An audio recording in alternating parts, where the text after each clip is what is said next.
Aonde estão os artistas pretos da nossa cidade? Onde estão os diretores pretos?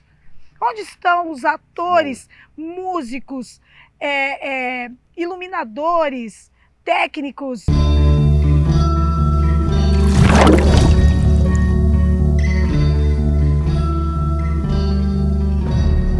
Se você for comparar ao número de habitantes pretos, né, proporcional aos brancos, é maior. Se isso é a maioria, por que que dentro da cultura, que é o lugar das artes, né, que agrega, que luta, que enxerga, que entende as minorias, que entende o sofrimento, que entende as coisas, por que que na cultura, na arte, essas pessoas não são a maioria, ou pelo menos de uma forma meio que... Você não acha? Mas existe lá na periferia, onde eu estou lá dando aula, esses artistas que não conseguem chegar na Zona Sul para poder fazer um teatro, para poder ser enxergadas. Elas não são vistas.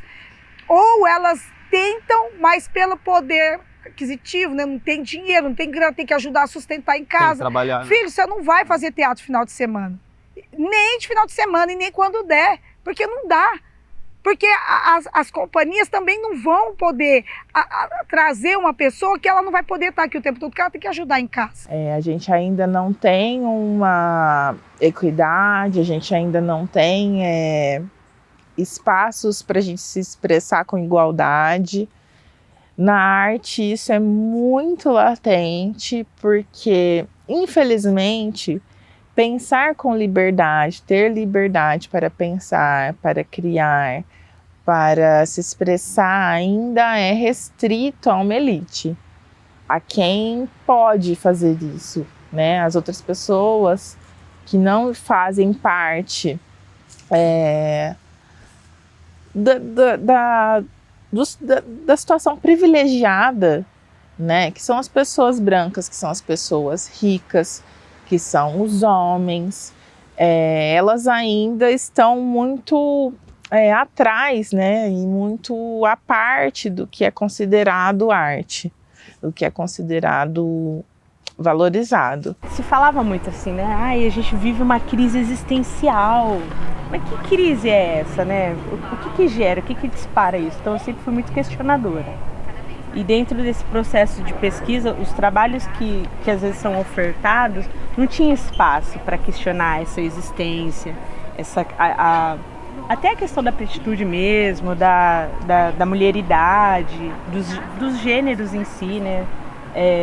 Eu sou uma pessoa preta, lésbica, que defende os direitos humanos. Então eu tô lascada.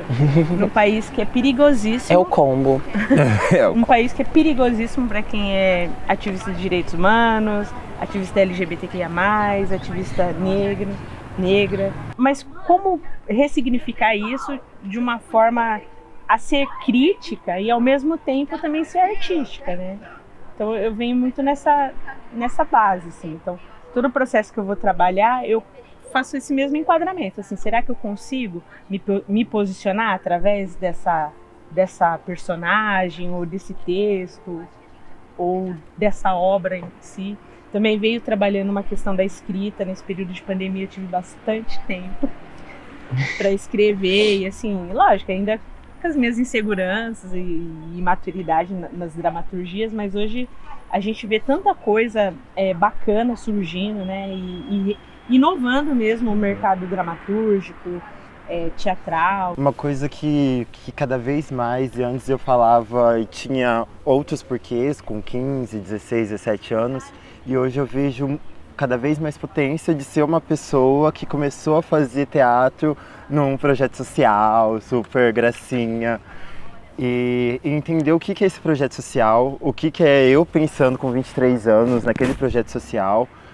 Então a minha trajetória começa muito dali, e aí naquele momento, né, o que a gente tem como mídia, o que a gente tem como grandes produções, ou é Broadway ou é televisão, aí a gente começa nessa construção de entender, olha, não, as oportunidades também não são todas para você, olha só, você vai ter que fazer um pouquinho melhor, e aquela cobrança, né, ser a excelência do núcleo que você tiver, porque eu tinha essa sensação, que eu tinha que ser um acontecimento para que eu pudesse estar nos lugares de arte. Se eu não fosse algum acontecimento, eu estaria ocupando um lugar que, deixa alguém que saiba brilhar então ocupar esse espaço. E aí dentro dessa construção eu comecei a pesquisar muito o autoral, muito a minha vivência, e a partir da minha vivência, a vivência dos próximos, das pessoas, dos ancestrais, dos meus antepassados, da minha mãe, da minha avó. Então a minha pesquisa na arte, na performance, no teatro, é sempre dentro do autoral. E quando a gente pega um texto, né, vai fazer tal texto, ainda assim eu busco trazer toda essa minha bagagem de vivência, bagagem da minha família, bagagem desse entendimento social do que é ser uma pessoa preta, o que é ser uma pessoa travesti. Então a minha criação está muito relacionada ao que eu sou. E a gente está aqui. Eu dou graças também até por estar viva hoje, assim, rompendo as estatísticas, né, da mulher preta com 37 anos viva, da mulher preta que não foi lançada na subalternidade, né, que questiona, que transforma, que não é mais vítima, né? Mas que reconheço que ainda tem muitas das minhas irmãs, dos meus irmãos, que ainda não conseguiram atingir essa, não digo nem liberdade, né, mas essa autocrítica de se pertencer no mundo de forma diferente, não daquilo que é condicionado a gente, sabe? Por simplesmente ser uma pessoa preta. E o racismo no Brasil, ele é pior. É o pior lugar, é o país mais racista que tem. E é o pior racismo que tem, porque ele é pelas costas. Ele não é de frente. Agora estão brotando das profundezas os racistas, né? Eles estão mostrando a cara. Por que eles estão tão... Por que o racismo está tão aparecendo assim? A gente vê cenas e tudo mais. Porque os pretos estão entendendo o seu valor, eles estão começando a deixar o black, eles estão começando a assumir suas raízes, começando a vestir roupas que é da sua cultura, que é das suas origens. E isso provoca pessoas. Eu lembrava de fotos minhas mais novas, mas assim, já nem lembrava mais como eu era de cabelo cacheado, isso nem passava pela cabeça, né? E aí eu vi aquela mulher de cabelo black com mechas loiras ainda. Eu fiquei apaixonada, falei, nossa, esse cabelo dela é perfeito. E isso, ninguém falava de transição capilar ainda, não tinha o YouTube te ensinando um monte de coisa, não tinha nas lojas, não tinha produtos para transição, ninguém falava disso. Ninguém falava, mas eu lembrava que eu tinha o cabelo daquele jeito, eu falei, eu vou deixar meu cabelo voltar. E naquele momento, a única coisa era a vitamina T, tesoura mesmo. Que nesse sentido do feminino, foi muito nos eventos de hip hop, assim, que eu fui tomando esse empoderamento, vendo as mulheres fazendo de uma forma feminina, porque também tem muita essa dualidade no hip hop, né? Que muita gente, o machismo, exatamente, é uma cultura extremamente machista, apesar de ser menos hoje, a gente tem caminhado, mas ainda é uma cultura machista, é óbvio. Então, ver as mulheres fazendo, e fazendo de uma forma feminina também, porque também tem muito essa pressão, de que, nossa, essa mulher dança bem, ela dança igual um homem. É porque ela dança igual um homem que ela dança bem, entendeu? Então, teve toda essa questão de eu ver mulheres fazendo, conhecer estilos que também são mais femininos, porque quando a gente fala do hip hop, também se remete muito ao breaking. Isso. Né? E aí tem diversas outras danças que veio da comunidade LGBT. Enfim, muito disso me trouxe essa questão pro feminino. O tempo foi passando, eu percebi assim que no meu caso eu vivenciei muita situação de machismo, coisa que eu não sabia nem dessa situação. Eu não sabia o que era machismo, na verdade. Nome para aquilo, né, que você estava sofrendo? Eu nem sabia, porque assim eu sempre fui uma mulher no hip hop entre homens e homens e homens, né? Cada um do seu jeito, com a sua personalidade. Tinha as minas também, mas as minas que estavam lá, elas iam, participavam, cantavam e iam embora. Eu não, eu queria produzir evento, eu queria fazer, eu queria mexer, eu queria estar ali envolvida com todo mundo, queria cantar. E aí, tipo, eu levei muito pé no rim, muita bicuda, assim, né? E é com o tempo que eu fui percebendo que, tipo, eu fui massacrada, Júnior, em muitas situações. Eu fui massacrada, né? E demorou para eu entender isso. Eu achava assim, que cada vez que eu estava tomando essa porrada, era porque eu tinha feito algo errado. Mas não era só isso. Eu até podia estar fazendo algo errado, mas tinha algo ali, você tá entendendo? na sociedade ali, culturalmente também me reprimindo e eu não sabia disso, né? Então, assim, eu demorei para perceber isso. Hoje eu entendo, né, que foi isso que eu vivenciei em grande maioria das situações. Eu tinha que ridicularizar a mim mesma, a minha cor, meu cabelo. Eu tinha que fazer piadas, porque isso as pessoas achavam engraçado.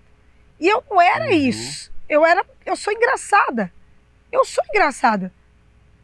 E eu não preciso diminuir a minha cor, a minha pele, para mostrar que eu sou engraçada. E, gente, eu cheguei a fazer nega maluca. Blackface, e eu tenho vergonha disso. Mas até as meninas me abraçaram e falaram: Gil, não é culpa sua. Foi a forma que eles foram mostrando que é onde você se coloca. Ó, você é aqui. Você quer ser engraçada? Então você vai ser engraçada desse jeito. De outro jeito, não. E aí eu comecei a ter essa consciência, né? E aí a gente começou a fazer alguns movimentos, começou a descobrir coisas que eram totalmente erradas e que fazia parte de uma cultura, de um racismo estrutural, que era uma palavra que eu não entendia, eu não sabia o que era. Racismo estrutural, como assim? Foi desde então, desde os meus 13 anos mais ou menos, que eu comecei essa defesa dos direitos humanos, que eu perdi um irmão de forma trágica, né? Na época eu não entendia que era mais um corpo negro, sendo vítima daquilo que não é tão assim... Na época não era tão falado, se falava tanto assim, ai, bala perdida, ai, bairro perigoso. A gente não tinha essas noções, né? Hoje a gente tem.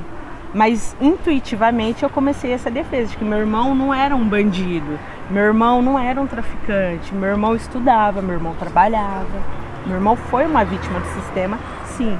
E aí eu comecei essa pegada artística sempre nesse aspecto sociopolítico, de transformar a cultura que colocam na gente de que assim a gente não vai servir para nada. E a gente serve para muita coisa. Epa. A gente serve para muita coisa. Os maiores números de morte pelo Covid são de pessoas pobres, pretas. E me incomoda um pouco a pessoa que não vê, que não enxerga, ou finge que não vê e finge que não enxerga. Isso é um fato. Como que você não enxerga? Isso é um fato.